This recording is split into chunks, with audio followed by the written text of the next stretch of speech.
Imagine relaxing by your own pool, only to be accused of trespassing because of how you look. What happens next at Magnolia Creek isn't just shocking. It changes an entire community forever. The late afternoon sun glistened on the still waters of the pool at the Magnolia Creek residences, a serene apartment complex in Austin, Texas.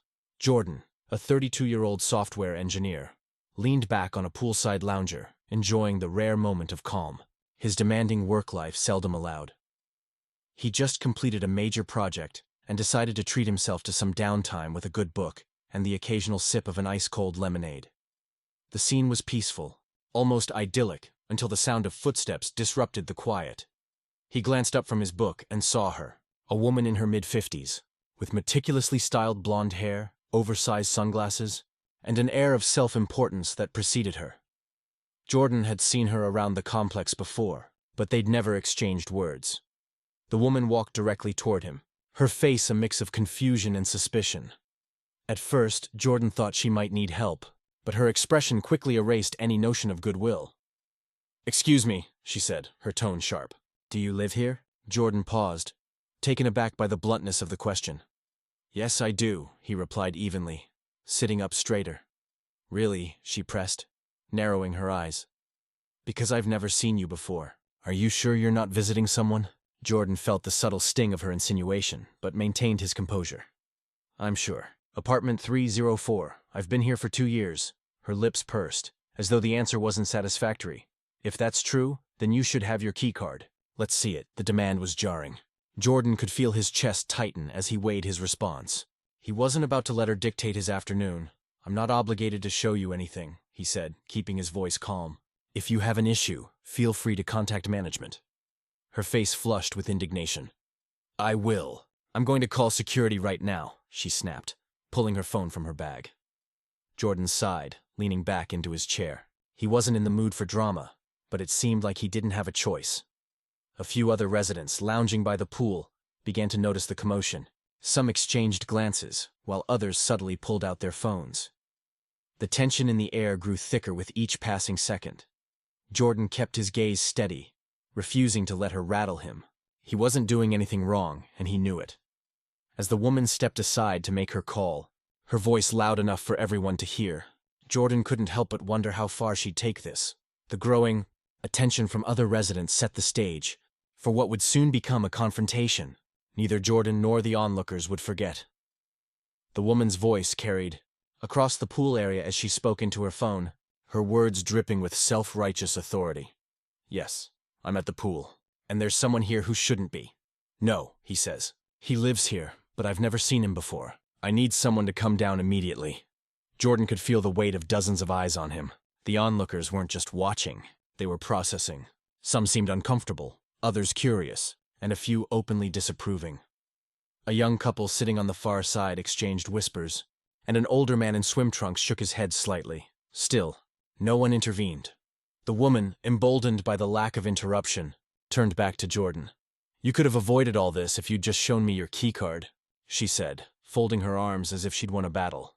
Jordan looked at her, his expression unreadable. "I don't owe you anything," he said simply. His calm response seemed to infuriate her further. "People like you think you can do whatever you want," she muttered under her breath, loud enough for him and the closest bystanders to hear. Jordan's jaw clenched. He wasn't naive. He understood exactly what she meant by people like you, but he refused to let her bait him into an argument. Instead, he shifted his gaze back to his book, flipping a page, as if her words were nothing more than background noise. Minutes later, a uniformed security guard appeared at the entrance to the pool area. He was young, probably in his mid-20s, with a look of uncertainty on his face as he surveyed the scene. The woman waved him over enthusiastically, her expression triumphant. "Officer, thank goodness you're here," she exclaimed, gesturing toward Jordan. "This man refuses to leave. He claims he lives here, but I'm certain he doesn't. He wouldn't even show me his keycard." The guard approached Jordan, who set his book down and stood up, towering over both the woman and the guard. "I do live here," Jordan said, his voice steady but firm. "Apartment 304. You can check with management if you need to." The guard hesitated, glancing between Jordan and the woman. "Sir, do you have your keycard with you?" Jordan reached into his pocket and pulled out his wallet. He flipped it open, revealing not just his keycard, but also his driver's license, which displayed the same address as the complex. "Here you go," Jordan said, holding it up for the guard to inspect. The guard nodded, his face flushing slightly. "That checks out," he said, handing it back. "Sorry for the trouble, sir." The woman's face twisted in disbelief. "Wait, you're just going to take his word for it?" she demanded. The guard straightened. "Ma'am, he provided the necessary proof. There's nothing else to discuss." The crowd, which had been silently observing until now, began to stir. A few people murmured to each other, and the young couple from earlier gave Jordan a small nod of approval. But before the situation could diffuse completely, a voice rang out from the other side of the pool. "Enough is enough." The unexpected interjection turned all heads toward a new figure, a neighbor stepping forward to reveal a history that would change the course of the confrontation entirely. The voice belonged to an older woman, perhaps in her late 60s, who had been quietly watching the entire spectacle from her poolside chair. Dressed in a floral sundress and wide-brimmed hat, she stood with a confidence that demanded attention. Her name was Eleanor, a longtime resident of Magnolia Creek, and someone known for her no-nonsense demeanor. "Excuse me," Eleanor said firmly as she walked toward the small crowd, "but this isn't the first time this has happened, and I think it's about time someone said something." The woman accusing Jordan spun around, clearly caught off guard. "I'm sorry. I don't know what you're talking about," she said defensively. "Oh, don't play coy," Eleanor shot back, her voice sharp enough to cut through the tension. "You've been harassing people in this complex for months, and we're all tired of it. Just last week, you accused the delivery driver of loitering because he was taking a lunch break in his truck. And let's not forget the time you called the cops on the college kids moving into their apartment because they looked suspicious." The accusing woman's face reddened, and she opened her mouth to protest. But Eleanor wasn't finished, and now this. Calling security on a man who's done nothing wrong just because you don't recognize him. "You're embarrassing yourself." A ripple of murmurs spread through the onlookers. Some nodded in agreement, while others looked visibly uncomfortable. The attention was no longer on Jordan. It was squarely on the woman who had instigated the confrontation. The security guard, clearly out of his depth, shifted uncomfortably but didn't intervene. Jordan, for his part, remained silent, letting Eleanor take the reins. He could feel the tide turning, and it was a relief to see someone else standing up to the blatant injustice. "Do you even know how ridiculous you look right now?" Eleanor continued, her tone softening just enough to land the point with clarity. "We're supposed to be a community here, treating people like they don't belong, just because they don't fit your narrow idea of who belongs. That's not how we do things." For a moment there was silence. Then someone clapped. It started slow, but grew as more people joined in.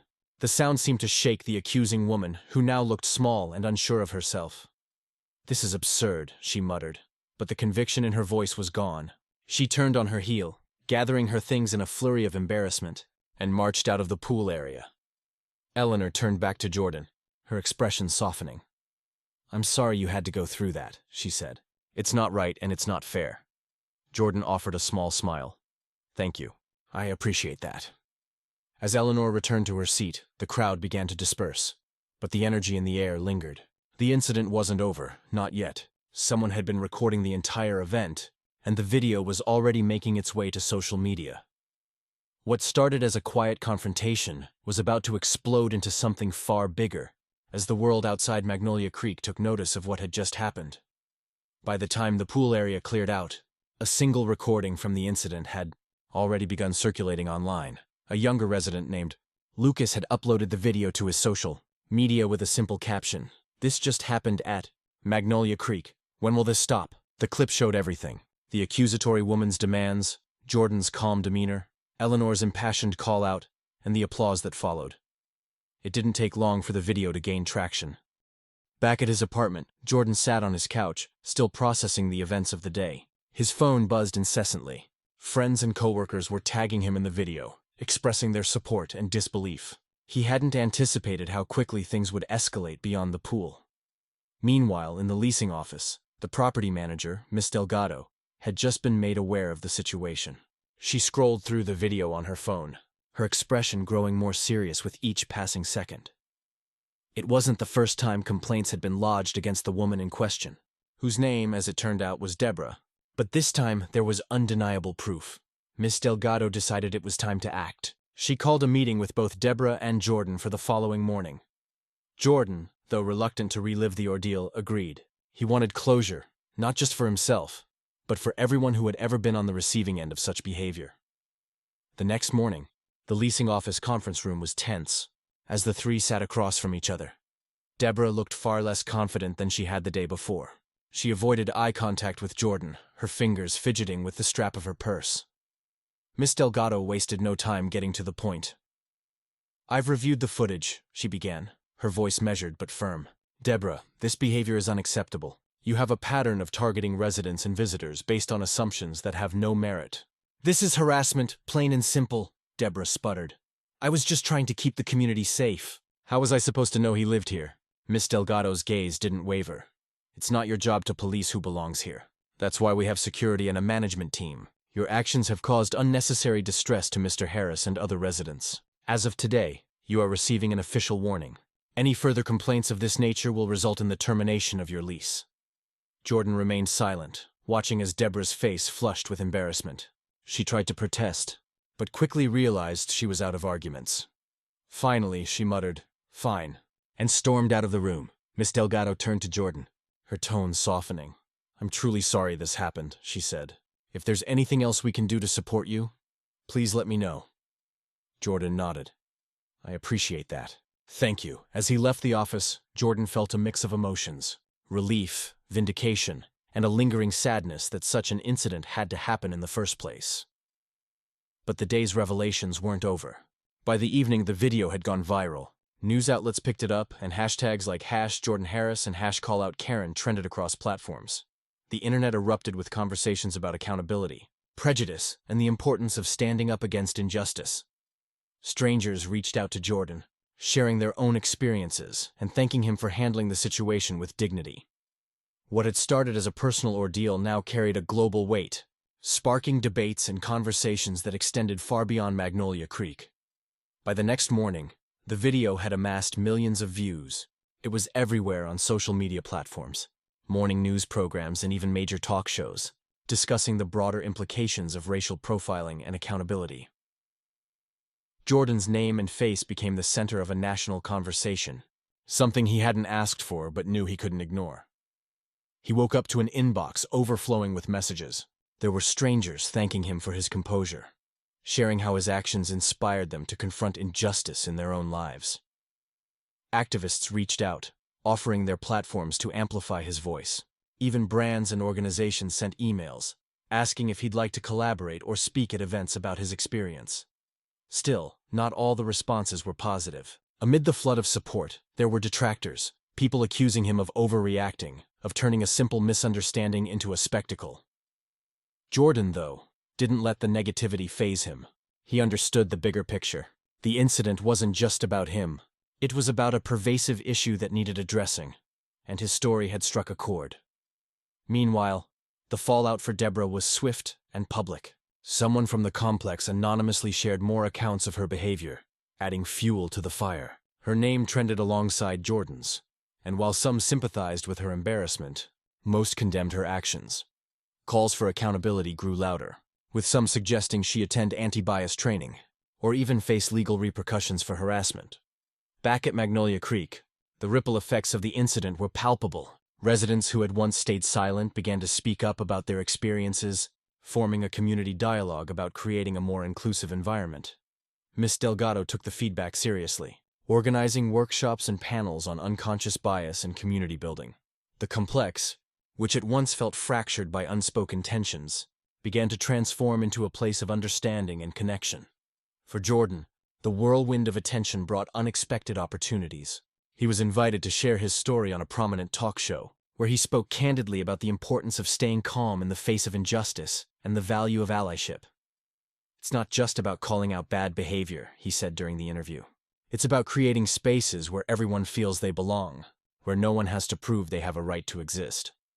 The interview went viral too, further solidifying Jordan as a symbol of resilience and grace under pressure.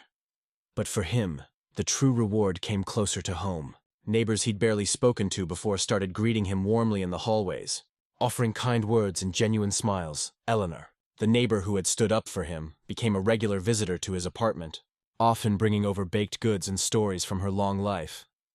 As the dust settled, the incident became a catalyst for change, not just at Magnolia Creek, but in the broader conversation about how we treat one another. Weeks after the poolside incident, life at Magnolia Creek felt different. The community had shifted, and the tension that once lingered between residents seemed to dissipate. People began to see one another differently, not as strangers to be judged, but as neighbors sharing the same space, each with their own stories and struggles. Jordan noticed the change. Every time he walked through the complex, neighbors he'd never spoken to before stopped him for small conversations or offered a friendly wave. Children played freely in the courtyard, without their parents watching anxiously from the sidelines. It felt like the walls of suspicion and isolation had started to crumble brick by brick. As for Deborah, her reputation within the complex was tarnished. Though she hadn't been evicted, she kept a low profile, avoiding the common areas and walking quickly whenever she passed others. Rumors swirled that she was considering moving, but nothing was confirmed. What was clear was that the incident had forced her to confront her behavior. Whether or not she would change was a question only time could answer. Jordan, meanwhile, took the lessons he'd learned and turned them into action. With encouragement from Eleanor and other supportive neighbors, he organized a community event at the complex, a barbecue open to all residents. The goal was simple: to foster connection and understanding among people who might never otherwise interact. The turnout was better than anyone expected. Families brought homemade dishes, kids played games, and conversations flowed freely. Eleanor sat in a corner, chatting with a group of younger residents, her laughter ringing out over the sound of music and chatter. Jordan worked the grill, flipping burgers and handing out plates, feeling a sense of pride and fulfillment he hadn't expected. By the end of the night, as the sun dipped below the horizon, Jordan stood on the patio and looked out over the gathering.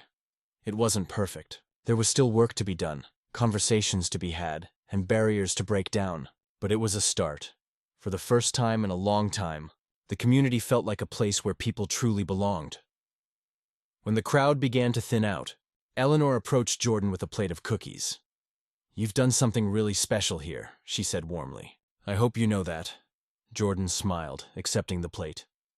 "I couldn't have done it without you, Eleanor. You were the first one to speak up." She waved him off with a laugh. "Well, somebody had to. But you turned it into something bigger, something meaningful." As the evening wound down, Jordan found himself reflecting on the journey that had brought him here. What started as a moment of humiliation and frustration had grown into an opportunity for growth and understanding, not just for him, but for everyone involved. The viral video eventually faded from the headlines, replaced by the next trending story, but the lessons it carried remained. Jordan's actions, Eleanor's courage, and the community's response had sparked a ripple effect that extended far beyond the gates of Magnolia Creek. The story of Magnolia Creek reminds us that standing up against prejudice isn't just about confrontation.